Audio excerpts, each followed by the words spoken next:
안녕하세요, 가치환입니다. 10월 12일 목요일 국내 시장이 마감되었습니다. 자, 시장이 웬일인지 어제에 이어서 오늘까지 이틀 연속으로 급등이 나왔어요. 특히 최근에 불확실성이 커진 시점에서 오히려 이런 반대되는 흐름이 나왔기 때문에 조금 더 시장에 대한 기대감이 커지는 것 같고, 아무튼 오늘 코스피를 살펴보면 어제하고 비슷하게 갭상승으로 출발했지만 오후장에 다시 한번 힘을 내면서 종가가 거의 최고가에서 마무리가 되었습니다. 그래서 코스피는 1.2% 급등이 나왔고, 또 코스닥도 마찬가지로 2.2% 급등이 나오면서 이틀 연속으로 굉장히 좋은 흐름이 나왔어요. 그리고 시가총액 상위 종목들을 보더라도 오늘은 자동차 관련주들 이쪽만 제외하고 모두 상승 흐름이 나왔고, SK 하이닉스가 4% 급등이 나왔었죠. 그리고 2차전지 관련주도 좋은 흐름이 나왔고, 전체적으로 빠지는 종목 없이 모두 굉장히 좋은 흐름이 나왔습니다. 그리고 코스닥도 알테오전만 제외한다면 대체적으로 3% 이상의 급등이 나왔던 것 같아요. 에코프로 그룹주가 다시 한번 좋은 흐름이 나왔고, 포스코 DX도 모처럼 강한 반등이 나왔었죠. 그리고 로봇 관련주도 좋은 흐름이 나왔었고요. 그리고 코스피의 수급을 살펴보면 오늘도 어제에 이어서 모처럼 큰 반등이 나왔지만 여전히 외국인의 수급은 아직까지는 좋지 않은 것 같습니다. 기관 쪽에서만 나홀로 순매수가 들어왔고, 그래도 의미 있는 것은 거래대금이 조금 늘었다는 거예요. 지난 추석 무렵만 하더라도 7조 원대, 적을 때는 6조 원대까지 나왔었죠. 그런데 지금은 평균적으로 9조 원대, 그 정도로 유지를 하고 있습니다.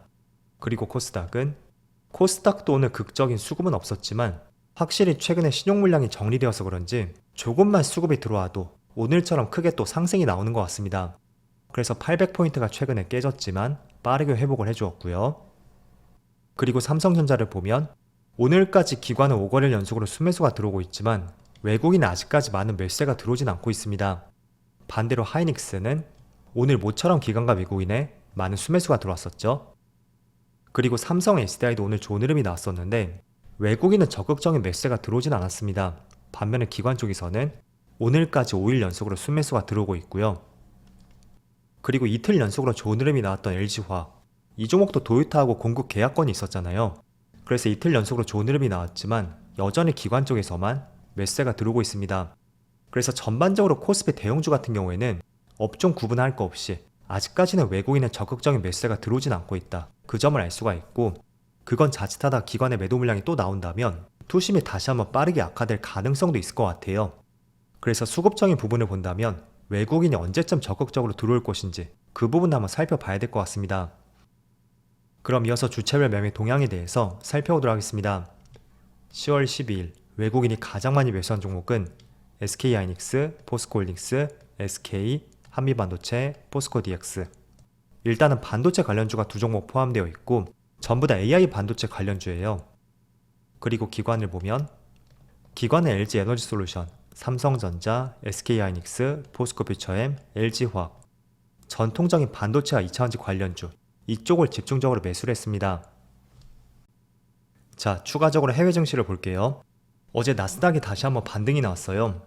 0.7% 상승이 나왔었고, S&P 500은 0.4%, 다우지수는 0.2%의 소폭의 상승이 나왔습니다. 자, 그런데 나스닥을 보면 지금 4거래일 연속으로 빨간 양봉이 들어왔어요. 그래서 의미 있는 저점을 다지고 나서 한 차례 반등에 성공했다고 볼 수 있습니다. 자, 그런데 지금부터는 조금은 중요한 것이 기술적으로 보더라도 단순하게 고점끼리 연결한 것이에요. 이렇게 고점을 연결했을 때 추세를 보면 13,700포인트 그 정도에서 한 차례 저항에 맞부딪힐 가능성도 있고, 그리고 여기 빨간색 61선 보이죠? 그 저항선과 굉장히 비슷한 위치에 맞물려 있습니다. 그래서 며칠 동안의 반등에 성공했지만 이게 조금 더 탄력을 받고 올라갈 수 있는지는 지금부터 조금 더 중요하게 보시고요. 그리고 최근에 이스라엘 전쟁 이슈가 있었다고 해도 나스닥이 계속해서 반등하는 모습이 나오고 있잖아요. 하지만 전쟁에 대한 리스크도 저는 완전히 끝났다고 생각하지 않습니다. 계속해서 지상군을 투입한다는 이야기도 있고 또 다른 국가들과 분쟁이 번지고 있잖아요. 그래서 그런 점들을 봤을 때는 우리가 완전히 전쟁 변수를 제외할 수는 없습니다. 그래서 올라갈만 하면 또 새롭게 그런 리스크가 부각이 될 수도 있으니까 이런 부분을 참조를 해보시고요. 그리고 제가 나스닥으로 설명을 드리고 있지만 결국은 국내 시장 코스피까지, 코스닥도 마찬가지고요. 그 분위기가 분명히 전달이 되겠죠. 그래서 전 세계 시장 중심주가 될 수 있는 나스닥을 중심으로 시장의 분위기를 파악해보자고 말씀드릴게요. 그리고 반도체를 보면 반도체도 0.7%의 반등이 나오고 있고 여기도 기술적으로 확인해봐도 정확하게 지금 위치가 직전 고점대 그 추세선 상단부에 맞닿아 있는 것을 볼 수가 있어요.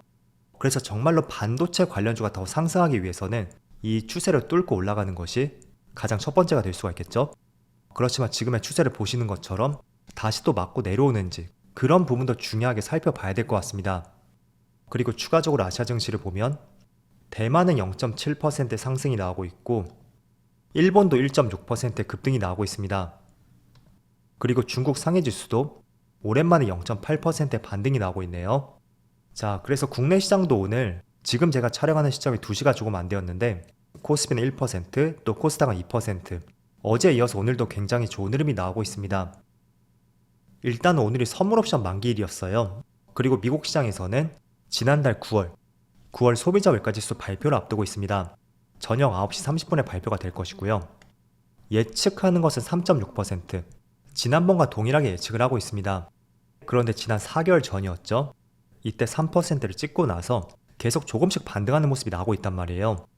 그래서 지금 예상치를 얼마나 상회할 수 있는지 혹은 하회하는지에 따라서 또 시장의 분위기가 다시 바뀔 수도 있다고 생각하고 있습니다.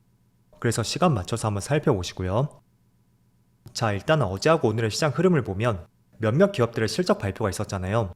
반도체 대표 기업인 삼성전자하고 또 2차원지 대표 기업 LG에너지솔루션까지, 그리고 더 앞서서는 LG전자까지 이렇게 대기업들의 실적 발표가 조금씩 나오고 있습니다. 자, 그런데 어제하고 오늘의 시장 흐름을 살펴보면 하나의 특징적인 현상이 있는 것 같아요. 반도체 관련주는 물론 이틀 동안의 반등에는 성공했었죠. 그렇지만 오히려 삼성전자보다도 SK하이닉스라든지 지금 보시는 한미반도체, AI 반도체 관련주가 조금 더 좋은 흐름이 나오고 있어요. 그래서 지금 한미반도체는 이평선을 모두 정배열로 바꾼 초입이라 볼 수 있고, 또 SK하이닉스 한 12만 3천원 정도, 지금까지 수차례 12만 3천원 부근에서 저항이 되고 맞고 내려오는 이런 모습들이 굉장히 많이 발생이 되었습니다. 그런데 이번에 다시 한번 도전하는 모습이 나오고 있거든요. 그래서 최근에 삼성전자를 중심으로 해서 실적 발표가 있었고 그게 하나의 기점이 되어서 조금은 돌아서는 모습이 나오고 있잖아요. 때문에 이걸 총매조로 해서 12만 3천원을 돌파할 수 있는지 앞으로는 그 부분을 한번 중요하게 봐야 될 것 같습니다. 결국 하이닉스도 이 가격대를 뚫게 된다면 지난 5월처럼 한 단계 주가가 뛰어오를 수 있는 가능성이 상당히 높다고 생각이 되거든요. 어쨌든 많은 시간 동안 에너지를 축적했었고 또 삼성전자를 중심으로 해서 하반기에 대한 실적 기대감, 그런 것들이 지금 더해진 상황인 만큼 하이닉스는 종가상으로 12만 3천원을 돌파하는지 그런 부분 한번 중요하게 보시고요. 어쨌든 어제하고는 중요한 특징이라면 여전히 AI 반도체 이쪽 관련주의 흐름이 훨씬 좋다는 것을 주가의 움직임을 통해서 알 수가 있었습니다. 그리고 두 번째는 2차원지 관련주예요. 자, 최근에 2차원지 관련주를 보면 삼성 SDI는 2달 연속으로 주가가 계속 내림세를 보여주었습니다. 그런데 어제하고는 이틀 동안 큰 급등이 나오고 있고 움직임을 조금은 바꾸려는 시도가 나오고 있습니다. 에너지솔루션도 마찬가지죠. 물론 여기도 마찬가지로 실적에 대한 기대감이 있고 최근에 많은 자동차 기업들의 부진한 전기차 판매량, 그런 이슈가 나옴에도 불구하고 다시 한번 역대 최대 영업이익을 달성했다는 것은 분명히 기대감을 다시 가져올 수 있는 하나의 원인이 될 수 있다고 생각이 돼요. 그래서 오히려 반도체 관련주보다도 지금 2차원지 관련주가 보다 크게 시세를 분출하는 것 같고 배터리 셀 기업뿐만 아니라 고점을 형성하고 계속 내림세를 보여주었던 에코프로 BM까지, 그리고 LNF도 마찬가지예요. 저점에서 다시 반등하는 모습이 나오고 있습니다. 그래서 2차원지 같은 경우에는 한번 방향을 잡으면 반도체보다 더 힘있게 올라가잖아요. 그래서 그런 점들을 고려해 봤을 때는 지금의 흐름이 반짝 수급이 들어온 것인지 아니면 정말로 다시 한번 추세를 돌릴 수 있는 초입 구간이 될 수 있는지 그런 부분을 계속 한번 살펴봐야 될 것 같습니다. 자, 그런데 한 가지 중요한 것은 지금 이런 종목들의 차트를 보세요. 이틀 동안에 강한 상승이 나왔다고 해도 여전히 역배열 구간이고 또 매물들이 상단에 정말 많단 말이에요. 에너지솔루션 뿐만 아니라 삼성 SDI도 마찬가지예요. 2달 연속을 하락이 나왔었고 또 지난 5월부터 7월까지는 67만 5천원 부근에서 3개월 정도 또 박스권을 만들었어요. 그래서 올라가면 올라갈수록 계속 매물이 나올 가능성이 있고 그거는 주가의 상승을 방해할 수 있는 결정적인 요소가 될 것 같습니다. 그래서 저점에서 지금 반등이 나온 것은 1차적으로 긍정적으로 볼 수 있습니다. 그렇지만 현재도 역배열 구간인 만큼 올라갈 때마다 계속 매물이 나올 수가 있고 그런 매물대를 돌파하기 위해서는 또 상당 부분 시간이 필요할 수도 있으니까 너무 확신을 갖고 투자하는 것도 조금은 위험할 수 있는 위치가 될 수도 있습니다. 그래서 이런 부분도 한번 고려를 해보세요. 결국에는 3박자가 맞아야 된다고 생각이 돼요.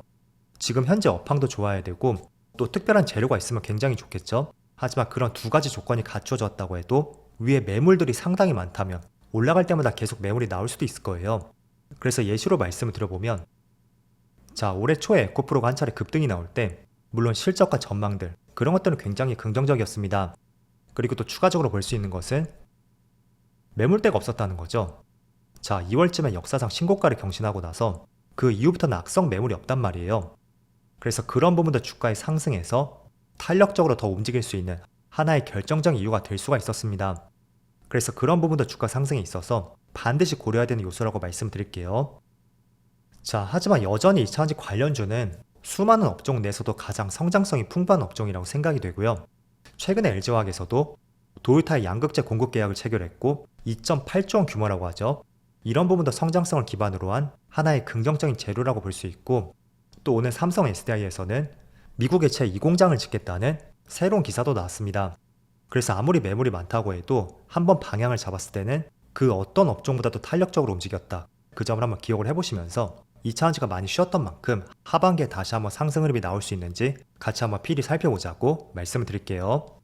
자, 그래도 몇몇 업종들은 조금은 아쉬운 흐름이 나왔지만 지수 자체는 조금은 돌아선 모습이 나오는 것 같아요. 그래서 조금은 다행이었다고 생각이 되고, 또 오늘 밤에는 미국의 소비자 물가지수 발표가 있는 만큼 이것도 긍정적으로 나올 수 있기를 한번 희망해 보겠습니다.